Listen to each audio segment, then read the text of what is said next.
हाँ साहब, ये फरमाइएगा कि प्रेसिडेंट ट्रंप ने ये जो धमकी दी है कि हम जंग को यमन तक ले जाएंगे, और उसके अलावा ये खबरें आ रही हैं कि 5,000 किलोमीटर तक की रेंज का जो उनके मिसाइल हैं वो भी निकाल लिए गए हैं। तो क्या ये सिर्फ धमकी है या अमेरिका कुछ भी कर सकता है? देखिए, यमन का अभी तो सबसे बड़ा इश्यू जो बना हुआ है, आपको पता है यमन भी डिवाइडेड है, 3 एंटिटीज हैं। एक हुतीज के पास है जो बेसिकली इसका अर्बन इलाका जो सऊदी बॉर्डर के साथ, फिर इसके अलावा जो है एक यमन है जो ट्रांजिशन काउंसिल के पास है जिसको रिकग्नाइज करती है, तो सऊदी सपोर्ट है। और एक तीसरा यमन जिसको अलकायदा इन मगरब अलकायदा इन अरेबियन पेनिनसुला कहा जाता है, कुछ हिस्सा उनके पास है। तो ये अभी एक ये भी है कि ग्राउंड ऑफेंसिव की भी तैयारी हो रही है फ्रॉम जो गवर्नमेंट ऑफ यमन है अगेंस्ट हुती। नॉर्थ में आपने देखा है कि सऊदी शिप्स पे अटैक हुए हैं, तो अमेरिका के आने से पहले शायद जो है चीजें यहाँ बढ़ जाएंगी। अभी भी आई थिंक सऊदी अरेबिया ने अटैक किए एयरफोर्स, वी डोंट नो कि उसके अंदर किसके जहाज सर, अब तो मालूम बदले और मुज़ाकरात भी चल रहे हैं मिसाइल्स हूथीज़ और आते। सऊदी अरब के दरमियान, तो मुज़ाकरात आपको लगता है कामयाब हो जाएंगे और सऊदी अरब जो है अपने तेल की बरामद के लिए महफूज रास्ता जो है उनको मिल सकेगा? ये पहले भी देखे ना, 4 साल रहा है, स्पेशली जब इन्होंने ऑयल रिफाइनरीज को टारगेट किया था, 4 साल ये सीज फायर है और बड़ा अच्छा अरेंजमेंट था। अभी ये एक मिसकैलकुलेशन कह ले हुई है, वो जो जहाज कहते हैं लैंड कर रहा था, तो फिर ट्रांजिशन काउंसिल ने उसको हिट किया, या जो भी गवर्नमेंट ऑफ यमन है, और वहां से सऊदी अरेबिया पे ब्लेम है, then they started hitting Saudi shipping. Ultimately अगर आप पार पे देखें तो हुतीज आइसोलेट हो जाएंगे। ईरान ने भी स्टेटमेंट दे दिया है जी कि हमारा शायद कोई ताल्लुक नहीं है। तो ये फिर इसका मतलब है दिल बी ऑन देयर ओन, और हो सकता है जैसा हिजबुल्लाह के साथ किया गया कि इसमें फिर सऊदी अरेबिया उसके एलाइज और अमेरिका मिलकर हमला करते। तो मेरे ख्याल में हुतीज को भी रियलाइज करना चाहिए कि अच्छा खासा आप फंक्शन कर रहे थे एज ए स्टेट, आप पीस को मौका दें, और अदरवाइज अगर आप शिपिंग को चोक करेंगे या आखिरी गुजरगाह है, तो सारी दुनिया उनके अगेंस्ट खड़ी हो जाएगी। और why you are hitting basically brother country, जब 4 साल आपने कर लिया था कॉम्प्रोमाइज, तो उसको आगे चलाते। I think brigadier state can साहब, कीप फंक्शनिंग। अच्छा ब्रिगेडियर साहब, मामला ये है कि बहुत सारे जो माहिरीन हैं या एनालिस्ट हैं वो ये समझते हैं कि ये जंग जो है अब अपने मंतकी अंजाम पर पहुंचने की बजाय बढ़ने की तरफ जा रही है, और उसके लिए वो दलील ये पेश करते हैं कि जिस तरह से प्रेसिडेंट ट्रंप ने चीन और रूस को तंबीह दी थी कि खबरदार ईरान का पीछा उस तरह से ना करें, साथ ना दें, लेकिन डेवलपमेंट अब ये है कि अगर यूक्रेनी जिसके जहाज़ के हमले की जो आपने बात की, उसके बाद रूस भी खुल के सामने आ गया, और इसी तरह से चीन के जो वज़ीर ख़ारजा हैं उन्होंने अब्बास इराक़ची से मुलाकात में कहा कि चीन ईरान की खुद मुख्तारी, वक़ार और सिक्योरिटी के तहफ़्फ़ुज़ की ज़मानत देगा।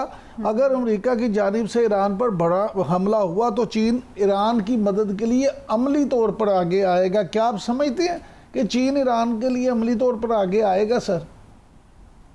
जी, स्टेक्स तो बहुत हाई हैं। लास्ट टाइम हमने डिस्कस किया था, रशियन इंटरेस्ट तो बड़ा क्लियर है कि ईरान ने बड़ा खुल के थाउजेंड्स ऑफ शाहिद ड्रोन दिए जो यूक्रेन के हमलों में इस्तेमाल। अभी आई थिंक उनको मौका मिला तो एक स्नीक अटैक किया कैसमें।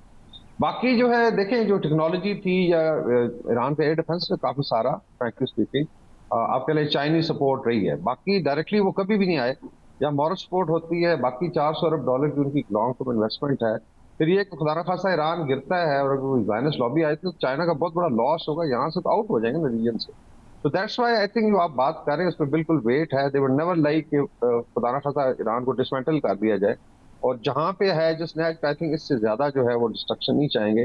तो that's why I think peace को चांस देना चाहिए। अगर रशियन फेडरेशन डिसाइड कर रही है, चाइना है, पाकिस्तान की अपनी बड़ी प्रिकेरियस पोजीशन है, इतना हमने बैलेंस रखा, फिर हमने मदद भी की, और अगर आपको भी ड्रैग किया जाता है तो ये बड़ा अनफॉर्चुनेट होगा। इसमें देखिए अल्टीमेट नुकसान इस्लामिक वर्ल्ड, मिडिल ईस्ट का होना है। सारे पीछे हट जाएंगे, अमेरिका भी विड्रॉ कर जाएगा, तबाही हो जाएगी आपकी गल्फ रीजन की, ईरान की, यमन की, और खुदा ना खासा पाकिस्तान ड्रैग होता है तो मतलब बिल्कुल, इसके जाहिर ऊपर है भी हर फिर मुल्क अपने इंटरेस्ट को सेफगार्ड इश्यूज तो खड़े हो करेगा। सकते हैं। यकीनन सर, जिस तरह से अब जाहिर है हर तरफ से धमकियां आ रही हैं, अमेरिका अलग तरीके से इस मामले को देख रहा है, ईरान की जानिब से अलग तरीके से इसको देखा जा रहा है। पास्ताना इनकलाब ने भी ये बात कही है कि तल अबीब जो है वो इस जंग से दूर है।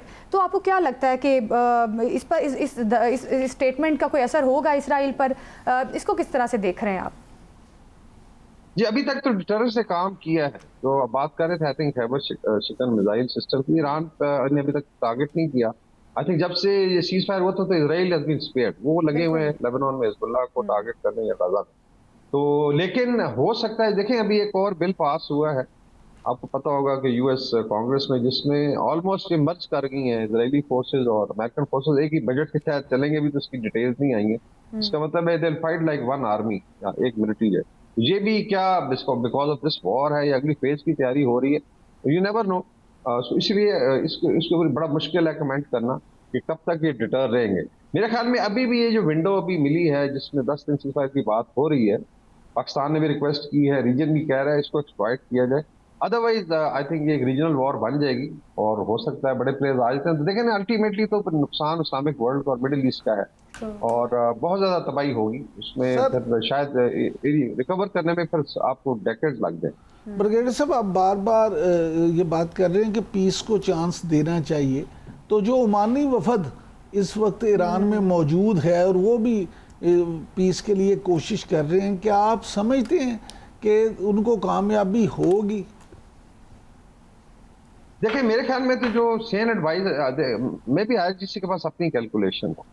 एक और I think quickly I think highlight के आईआरजीसी के अपने एक प्रेस्टीज और सर्वाइवल का भी मसला बना हुआ है। जस्ट इमेजिन कि ईरान जैसे स्टेबलाइज हो जाता है, नॉर्मलाइज हो जाता है, आना जाना शुरू हो जाता है और सिक्योरिटी थ्रेट ही खत्म हो जाता है। और जब हम बात कर रहे थे कि स्टेप पी जो है, तो लिबिया, तुर्किया, इजिप्ट, पाकिस्तान और ईरान मिल के एक सिक्योरिटी आर्किटेक्चर बना ले, तो फिर तो आप देखें ना कि खित्ते में जब अमन होता है तो फिर काफी सारी चेंजेस आएंगे। ईरान यूथ भी डिमांड करेगा।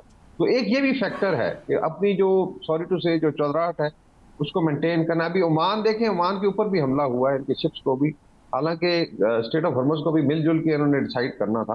तो आई थिंक पाकिस्तान के पास सबसे ज्यादा एफर्ट ओमान ने की है, कतर ने की है। तो इस चीज को अप्रिशिएट करना चाहिए बिकॉज देखें लॉन्ग टर्म में you are facing a super power पूरे रीजन को, फिर इसका नुकसान होगा। ठीक है, आप कह सकते हैं जी कि हमने बड़ा अच्छा लड़ा है, but not at the cost of state of Iraq. तो उसको बचाएं, अपने यूथ को बचाएं। और बड़ा अच्छा मौका था, देखें जब अगर नेगोशिएशन हुई थी, एक मेमोरेंडम बन गया तो साफ ज़ाहिर इसके ऊपर एग्रीमेंट था। तो वहीं पे I think they have to return. तो दाना खान साहब लड़ाई हुई तो साल बाद फिर उधर ही बैठे होंगे, टेबल पे ही आना है इन्होंने, लेकिन उससे उसका बहुत ज्यादा नुकसान हो जाए। बिल्कुल सर, सबसे ज़्यादा नुकसान ही ज़ाहिर है मशरक़ वस्ता में जो मशरक़ वस्ता को होगा। लेकिन क्या लगता है आपको कि अब नेक्स्ट फेज़ होगा क्या? क्योंकि जो हमें रिपोर्ट्स मिल रही हैं उसमें ये भी कहा जा रहा है कि खलीजी ममालिक के अंदर भी जो है वो काफ़ी ज़्यादा कशीदगी जो है वो पाई जा रही है, इख्तलाफात पैदा हो रहे हैं। तो नेक्स्ट फेज़ क्या हो सकता है इसका आगे जाके? अच्छा सर, इसमें इसमें ब्रिगेडियर साहब एक बात और शामिल कर रहे हैं कि अल अरेबिया के मुताबिक जो है ईरान, उसने आज पाकिस्तान को पैगाम भेज दिया है कि वो मुज़ाकरात को जारी रखने के लिए तैयार है। अब ये जो अपडेट है कि पाकिस्तान के ज़रिए से ईरान एक बार फिर मुज़ाकरात को तैयार है, इसको आप किस नज़र से देखते हैं सर? आई थिंक एक तो सेकंड क्वेश्चन फर्स्ट के बहुत खुश आइंद होगा अगर इस पर अमल होता है। और आई एम श्योर पाकिस्तान ने, जब डीएम मिनिस्टर भी आए हैं अभी 2-3 दिन पहले, ये बातचीत हुई होगी, मैसेजिंग हुई थी बिटवीन प्रेसिडेंट पेशकियान और हमारी लीडरशिप, और अगर अभी ये बात हुई तो ऐसे रियलाइजेशन है पोलिटिकल लीडरशिप। दूसरा, 2 सिनेरियोज बन सकते हैं जो आप कहते हैं जी क्या किस तरफ जा सकती हैं, बिकॉज मैंने जिसमें बात की इतनी अनस्टेबिलिटी है इस ट्रायंगल में कि बड़ा मुश्किल है, कोई भी कमेंट करेगा कल क्या होगा। तो 2 सिनेरियोज, एक तो ये है कि इस पीस के रास्ते को इख्तियार किया जाए, कुछ कॉम्प्रोमाइज करके इससे निकल जाया जाए, और उसमें बड़े I think China can also play a role, western federation है, पाकिस्तान है, और बाकी गल्फ भी नहीं चाहता ऑनेस्टली, अभी जो कमर्शियल फाइट्स है सारी कट ऑफ है जी। और दूसरा है कि खुदा ना खास्ता वॉर एक्सपैंड करती है, मेरा ख्याल में इसमें फिर अरब ममालिक भी मोटिवेट हो जाएंगे कि वो लड़ाई में डायरेक्टली शामिल हो जाए, and that will be disasters. तो उससे आई थिंक अवॉइड करना चाहिए। लेकिन सर अल अरेबिया के मुताबिक ईरान ने इस पैगाम में ये भी कहा है कि जो पहला पॉइंट होगा मुज़ाकरात का वो आपने हुर्मसी होगा। जी ठीक है, उसमें आई थिंक आईआरजीसी की तरफ से इनपुट हो सकती है। आपने देखा है कि even with in Iranian military political leadership में भी तो डिवीजन नजर आई है, कई जगह सुना है कि अब्बास अराक्ची साहब को हरास भी की है, लेकिन ultimately IRGC calls the shot, वहाँ की एस्टैब्लिशमेंट। तो साउथ स्टेट ऑफ हॉर्मुज पे पहले भी आई थिंक इस पे कोई एम्बिग्यूटी रह गई थी, उसको क्लैरिफाई किया जा सकता है। ओमान, ईरान और बाकी इंटरनेशनल कम्युनिटी मिलकर इसको चलाए, और अगर उनको जो कंपनसेशन की बात हो रही थी $100 बिलियन जो है वो उनको दिए जाएं और वो रिकंस्ट्रक्ट करें, तो आई थिंक कुछ ना कुछ का हल निकाला जा सकता है। लेकिन पहली चीज ये है कि इसको सीज फायर को एक्सटेंड किया जाए और वापस आया जाए पीस एफर्ट की तरफ। बिल्कुल, पीस एफर्ट पर जो है वो तवज्जो देनी चाहिए।